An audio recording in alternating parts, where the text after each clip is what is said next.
Civil प्रक्रिया संहिता 1908 के अंतर्गत टॉपिक चल रहा है अपील का, जिसमें आज का जो टॉपिक है वह है अपील की परिसीमा से संबंधित है। अपील की परिसीमा क्या होनी चाहिए एवं इसकी अपील की क्या प्रक्रिया है, उसके संबंध में आज का टॉपिक पढ़ेंगे। तो सर्वप्रथम देखते हैं हम लिमिटेशन अर्थात मर्यादा। मर्यादा के संबंध में जो सामान्य सिद्धांत दिया गया है वह यह दिया गया है कि अपील विहित मर्यादा अवधि में कर देनी चाहिए। मर्यादा जो अधिनियम बना हुआ है हमारा, अलग से एक लिमिटेशन एक्ट बना हुआ है, उसकी धारा 3 कहती है कि अगर कोई वाद अथवा अपील अथवा आवेदन विहित मर्यादा अवधि के बाद दायर किया जाता है तो उसे क्या कर दिया जाएगा, खारिज कर दिया जाएगा। लेकिन यह नियम अनन्य प्रकृति का नियम नहीं है, क्योंकि मर्यादा अधिनियम की जो धारा 5 है वो इसका एक्सेप्शन है और इसी एक्सेप्शन को सीपीसी के आदेश 41 रूल्स 11A में समाहित किया गया है। तो अगर अपील विहित मर्यादा अवधि के बाद दायर की जाती है तो क्या ऐसी देरी को माफ़ी दी जा सकती है या उसे मंजूर किया जा सकता है? तो इसका आंसर होगा यस, अर्थात अपीलीय न्यायालय के द्वारा ऐसा किया जा सकता है। अगर अपील मर्यादा अवधि के बाद में दायर की गई है तो अपील के ज्ञापन के साथ में एक अलग से देरी की माफ़ी का आवेदन पत्र पेश करना होगा और उस आवेदन पत्र के साथ एक शपथ पत्र पेश करना होगा। ऐसे आवेदन पत्र में उस देरी का कारण होना चाहिए जिससे देरी हुई। ऐसा कारण कैसा होना चाहिए? उचित होना चाहिए।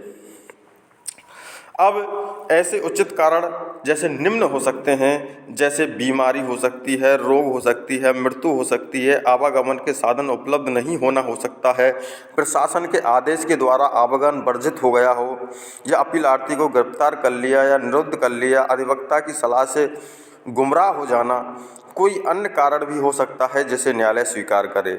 लेकिन न्यायालय ऐसी देरी के कारणों की उचितता से संतुष्ट होना चाहिए। अगर न्यायालय संतुष्ट है तो न्यायालय देरी हो जाने के बावजूद भी अपीलीय न्यायालय के द्वारा अपील को ग्रहण किया जा सकेगा। अब प्राकृतिक न्याय का सिद्धांत है कि अगर देरी के आवेदन पत्र पेश किया गया है तो ऐसे देरी के आवेदन को ग्रहण करने से पूर्व प्रत्यार्थी को अर्थात दूसरे पक्षकार को सूचना देकर उसको सुनवाई का उचित अवसर दिया जाना चाहिए। लेकिन कभी कभार तत्कालिक मामलों में न्यायालय प्रतिपक्षी को युक्त अवसर दिए बिना भी आवेदन पत्र को क्या कर सकता है, स्वीकार कर सकता है। तो यह है अपील के संबंध में। तो अपील की जो लिमिटेशन है उसके संबंध में परिसीमा अधिनियम की धारा 3 और धारा 5 के द्वारा ही विहित किया गया है। तो अब जो अगला टॉपिक है वह है प्रक्रिया, अर्थात अपील की क्या प्रक्रिया होती है, क्या प्रोसीजर होती है। अपील को न्यायालय में उचित प्रक्रिया के अनुसार ही क्या किया जाता है, पेश किया जा सकेगा। अब अपील कैसे की जाए, इसके संबंध में जो ऑर्डर 41 है, सिविल मामलों में अपीलीय न्यायालय के सामने अपील को अपील का ज्ञापन, क्या चीज़, अपील का ज्ञापन के रूप में पेश किया जाएगा। जो आपराधिक मामलों में अपील होती है उसमें अपीलीय न्यायालय में क्या पेश की जाती है, अर्जी पेश की जाती है। अब अपील का ज्ञापन है वो कैसे तैयार किया जाता है?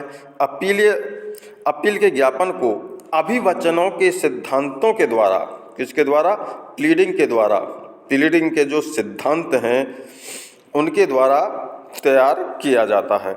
और अपील की अंतर्वस्तु निम्न प्रकार से होती है, जैसे सर्वप्रथम अपीलीय न्यायालय का नाम आता है और स्थान आता है।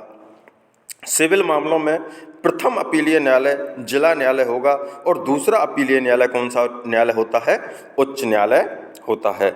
अतः इस प्रकार लिखा जाएगा, जैसे जिला न्यायालय, फिर स्थान का नाम लिखा जाएगा, फिर सिविल अपील की संख्या एवं वर्ष लिखी जाएगी, अपीलार्थी का नाम और पता लिखा जाएगा जैसे हम बात पत्र में लिखते हैं, प्रत्यर्थी का नाम और पता लिखा जाएगा, विषय कोष्टक में लिखा जाएगा, जो भी विषय होता है अपील का वो कहाँ लिखा जाएगा, कोष्टक में लिखा जाएगा, फिर संबोधन लिखा जाएगा, फिर महोदय अपीलार्थी की अपील इस प्रकार है ये शब्द लिखे जाएंगे, फिर वाद पत्र के पैरा की तरह ही इसके पैरा होंगे, जैसे वाद पत्र में पैरा लिखे जाते हैं उसी प्रकार ये पैरा लिखे जाते हैं। प्रत्येक पैरा यह की से किससे, जो ये शब्द दिया हुआ है यह की,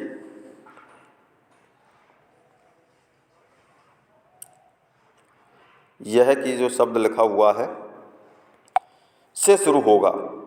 हर पैरा के समाप्त होने पर ये जो कॉमा लगाया हुआ है इस प्रकार से कॉमा लगाएंगे। फिर अपील में एक पैरा में निर्णय की प्रति, एक पैरा हम अलग से बनाएंगे, उसमें क्या लिखेंगे, निर्णय की प्रति संलग्न है लिखना है।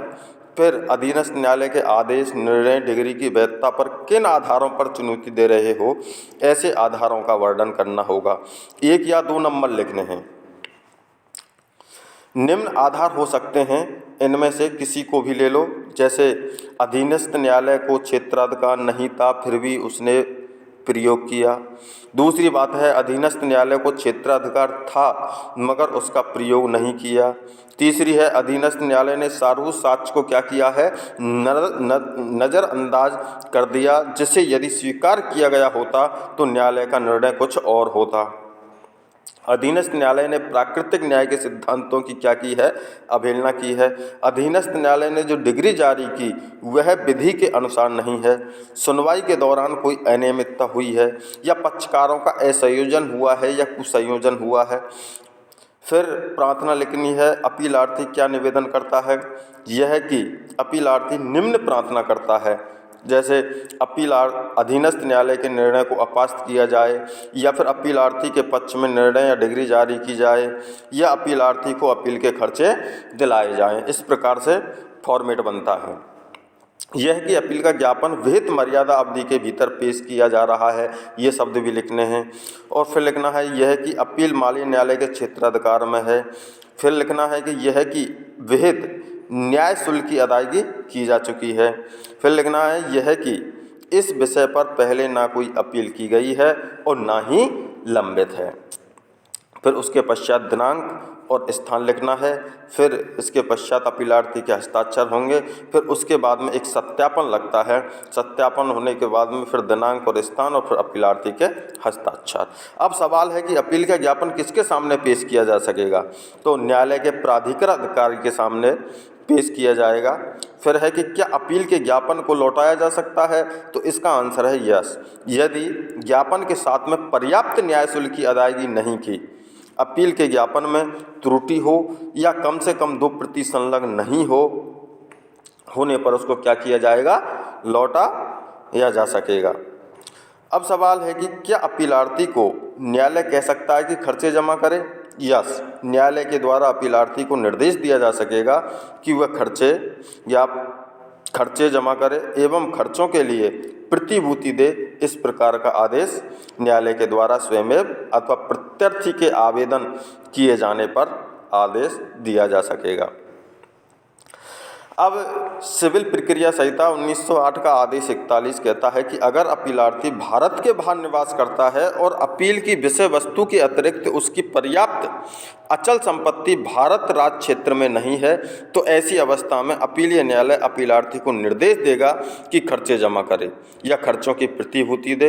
यदि अपीलार्थी खर्चे जमा ना करे या खर्चों के लिए प्रतिभूति ना दे तो उसकी अपील को खारिज कर दिया जाएगा। हालांकि खर्चे जमा न करे या प्रतिभूति न देने के लिए कोई उचित कारण हो तो उसकी अपील की पुनर्स्थापना की जा सकेगी। यदि डिग्री, निर्णय या आदेश पर अपीलीय न्यायालय में अपील की गई है तो केवल अपील किए जाने के कारण से अधीनस्थ न्यायालय निष्पादन की कार्रवाई स्वयं नहीं रोकेगा। ऐसी कार्रवाई रोकने के लिए अपीलीय न्यायालय में अपील के ज्ञापन के साथ में आवेदन पत्र पेश करे। ऐसे आवेदन पेश करने पर अपीलीय न्यायालय अपीलार्थी को खर्चे जमा कराने का क्या दे सकता है? निर्देश दे सकता है। लिहाजा यदि अपीलीय न्यायालय के द्वारा रोके जाने का आदेश दिया जाए तो अधीनस्थ न्यायालय निष्पादन की कार्रवाई को रोक देगा। अगर अपीलीय न्यायालय के द्वारा अपील के ज्ञापन को स्वीकार कर लिया जाता है तो ऐसी दशा में प्रत्यर्थी के नाम पर नोटिस किए जाएंगे और ऐसे नोटिस के साथ में अपील के ज्ञापन की प्रति भी होगी। ऐसे नोटिस में सुनवाई की तारीख होगी अथवा अपील का उत्तर देने की तारीख होगी। जब अपीलीय न्यायालय के द्वारा सुनवाई की जाती है या निस्तारण किया जाता है तो उसमें ना तो विवादकों का स्थिरीकरण किया जाता है और ना ही साक्ष्य प्रस्तुत किया जाता है।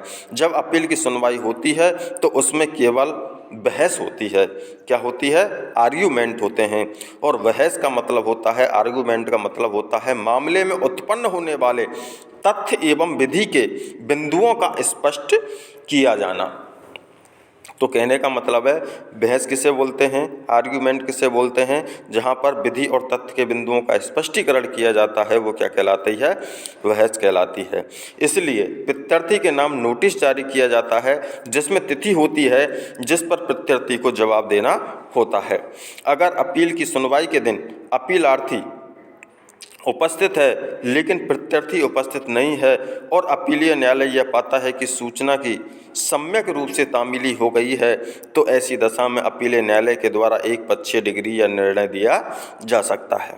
अगर अपीलीय न्यायालय के द्वारा एक पक्षीय डिग्री जारी की गई है तो ऐसी दशा में प्रत्यर्थी को क्या उपचार उपलब्ध है?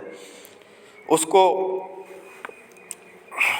उपचार है कि अगर प्रत्यर्थी को उस मामले में द्वितीय अपील करने का अधिकार है तो अपील कर सकता है। अगर ऐसे मामले में द्वितीय अपील करने का अधिकार नहीं है तो ऐसी दशा में अपील में जाने का प्रश्न ही उत्पन्न नहीं होगा। दूसरा है कि दूसरा विकल्प यह है कि डिग्री जारी करने वाले अपीलीय न्यायालय में आवेदन करें कि ऐसी डिग्री को अपास्त किया जाए और मामले की पुनः स्थापना किया जाए। अगर डिग्री के अपास्त किए जाने वाले आवेदन पर अपीलीय न्यायालय प्रत्यर्थी के उपस्थिति न होने के कारण से संतुष्ट हो तो ऐसी अवस्था में एक पक्षीय डिग्री को अपास्त किया जा सकता है और मामले की पुनर्स्थापना की जा सकती है। लेकिन इस प्रकार के मामलों में अपीलीय न्यायालय के द्वारा प्राकृतिक न्याय के सिद्धांतों की पालना की जानी चाहिए और एक पक्षीय डिग्री को अपास्त किए जाने से पहले अपीलार्थी को सूचना दी जानी चाहिए और उसे सुनवाई का युक्त अवसर दिया जाना चाहिए। तो अपील के संबंध में जो परिसीमा से संबंधित प्रावधान थे और अपील की क्या प्रक्रिया होती है इसके संबंध में आज के टॉपिक में हमने देखा। तो अगला जो नेक्स्ट टॉपिक है वो होगा आपकी अपीलीय न्यायालय की शक्ति, कि अपीलीय न्यायालय के पास कौन कौन सी शक्ति हैं। तो आज का टॉपिक यहीं ख़त्म होता है। Thank you.